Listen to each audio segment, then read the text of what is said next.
Hey guys, it's Meg. What's up? What's poppin'? Welcome to the podcast.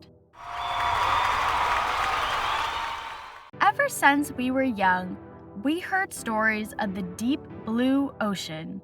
So what are some ocean folklore legends? So the source I have is cityexperiences.com, and it is famous myths and mysteries, urban legends and creatures of the sea. And it was originally published September 13th of 2024. And they gave 9 that we're going to talk about today. The first one is, let's insert some spooky music here. The Kraken. This creature comes from Scandinavian folklore. It is often shown as a giant squid or octopus capable of dragging entire ships and their crews to their watery graves. From the 12th century, sailors spoke of the Kraken rising from the depths to attack their vessels, its massive tentacles coiling around their masts and hulls, crushing ships and drowning sailors. Now, it is said that this legend is believed to have been inspired by sightings of giant squids that can become up to 40 feet long. We're gonna skirt. You know what I always find interesting and crazy? Is how do we know more about outer space than we do about our own seas? Like it's a true thing. I don't know the numbers or the statistics. Maybe Editing Meg could come in with that. Hey, what's up? It's Editing Meg. So according to the NOAA Ocean Exploration, as of June 2024, 26.1% of the global seafloor has been mapped. And apparently, this is actually a myth and belief we've all been told, but according to all the different articles and sources I found, we actually only explored 5% of space. But a lot of these articles were saying that we seem to understand space more than we do the ocean, which is where this belief seems to come from because we have a lot more advances in space exploration from like spaceships and telescopes as some examples. Thank you for that. But yeah, we know more about space than we do of our very own seas, and that terrifies me that there's still so much of the sea that we haven't uncovered. So these legends and like myths, what if they're actually true? Because how does our brain come up with them?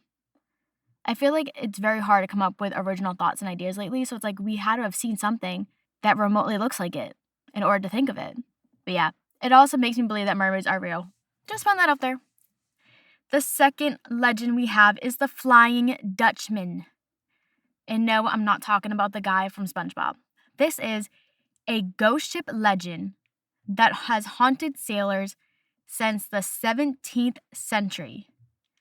Legend says the Flying Dutchman is a phantom vessel doomed to sail the ocean for eternity, never able to make port.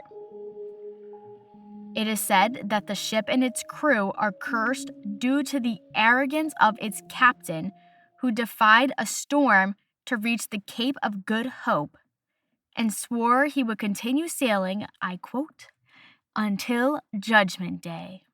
Why would you ever say that? Also, what is the Cape of Good Hope? Is this a real place? The Cape of Good Hope is a real place, and it is at the southern tip of the Cape Peninsula in South Africa. It said sightings of the ship are an omen of doom, foretelling disaster for those who encounter it. And what's crazy to me, another skirting, is so many of these legends, I feel like so many movies and books and shows have adapted and used to their own interpretation. The next one we have is the Loch Ness Monster. Now, technically, the Loch Ness Monster is a freshwater creature, not an ocean creature, but it still involves a body of water, so we're including her because we are inclusive on this podcast. The Loch Ness Monster is believed to inhabit Loch Ness in the Scottish Highlands. Nessie is a nickname of it, which honestly, that just reminds me of Twilight. You know that one quote where Jacob nicknames the baby Nessie and then Bella goes, "You nicknamed my daughter after the Loch Ness Monster?" That's what that reminds me of. But it is said that Nessie is often portrayed as a large, long-necked creature with humps rising above the water. Its first modern sighting was in 1933. I know we're in 2025, but apparently that was, according to this article, the most modern sighting. There has been countless expeditions to prove this creature exists, but no one has conclusive evidence. Number 4, the haunted lighthouse of St. Augustine. Built in the 19th century in St. Augustine, Florida, it is considered one of the most haunted lighthouses. It is associated with eerie happenings around Halloween.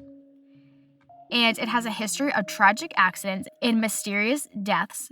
Visitors and staff claim they heard disembodied voices, saw shadows, and witnessed the apparition of a woman standing at the top of the lighthouse.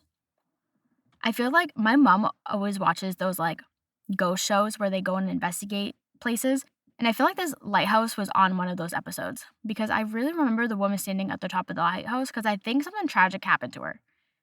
I think she was on a boat that crashed into the lighthouse and died. And then that's why she haunts the lighthouse. Don't quote me on that one. So the next one, they put it as one category, but then gave 2 descriptions. So we're going to count this next one as 5 and 6.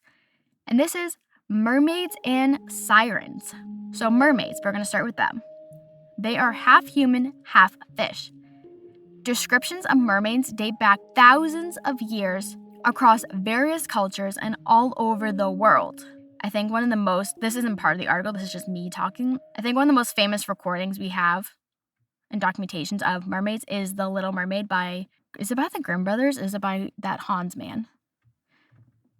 We're looking this up live. We're not going to have editing that come in. Who is The Little Mermaid by?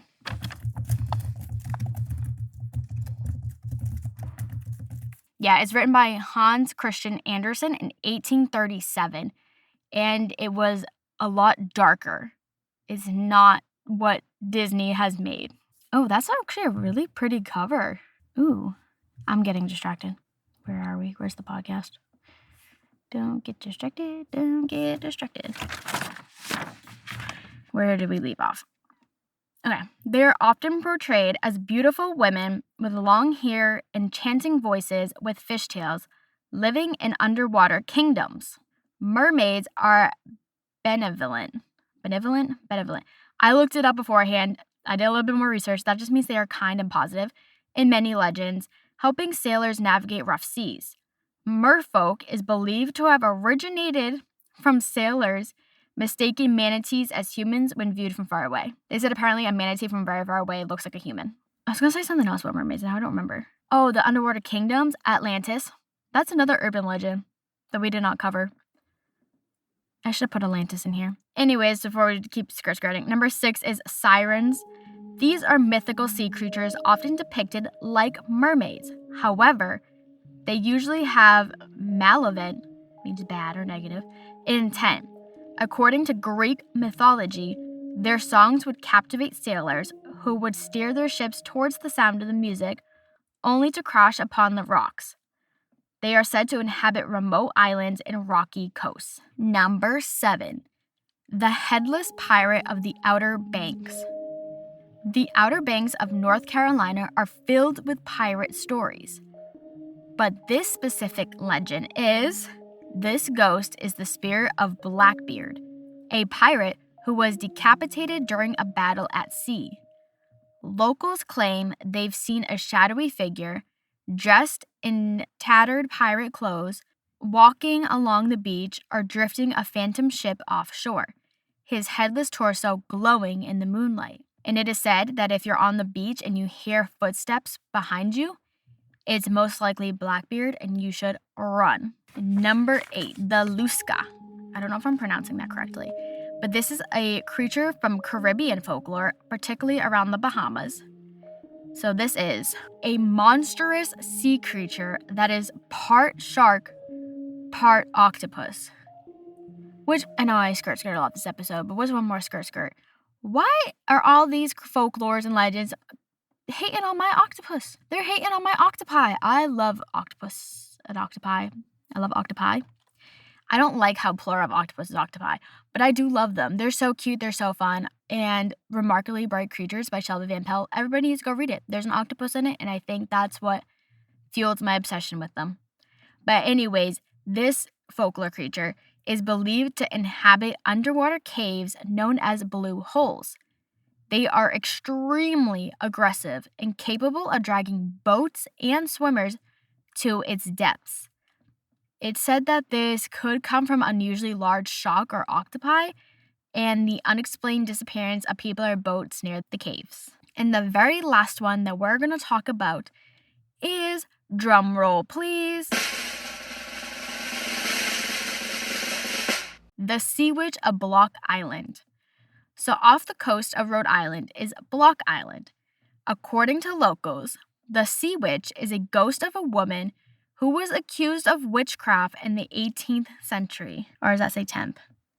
I think it's 8. Yeah, it's an 8. And basically, she was accused of witchcraft, and what did the villagers do to her? They drowned her. So it is said her spirit is said to haunt the waters around the island. Maybe we shouldn't be drowning people and accusing them of witchcraft. I'm just saying that. But this is going to lead me into this week's episode of Deep or Dumb. Cue the music here. Welcome to Deep or Dumb, the thought spiral we're all about to go on. So do you think that, we're just going to make it simple, ocean folklore is deep or dumb? I think they're deep. I think that some of them might be true. They might be real creatures that we just haven't fully discovered yet because we haven't discovered a whole part of our ocean. But also, they're just so important to a specific time of history. Like, there's just so much history behind them, and I think that's really deep. I think knowing history of the past is really good for us, and it helps prevent things from happening again, ideally. But yeah, I think that ocean folklore is deep, but there will be a poll on Instagram, so let me know. So the next time summer rolls around and you start hearing some stories about the deep blue ocean, just know some of them might have come from something that was real, that was just misinterpreted. Some might be completely made up to warn younger people and kids, or they could just be completely made up for the fun of it to scare us. Thank you for tuning into this week's episode of Hey Guys, It's Meg. You can follow Hey Guys, It's Meg _podcast on Instagram for updates and good times. Come back next Monday at 9 a.m. where we're going to talk about a certain tasty national day. I'll see you on the flip side. Peace out, Girl Scouts.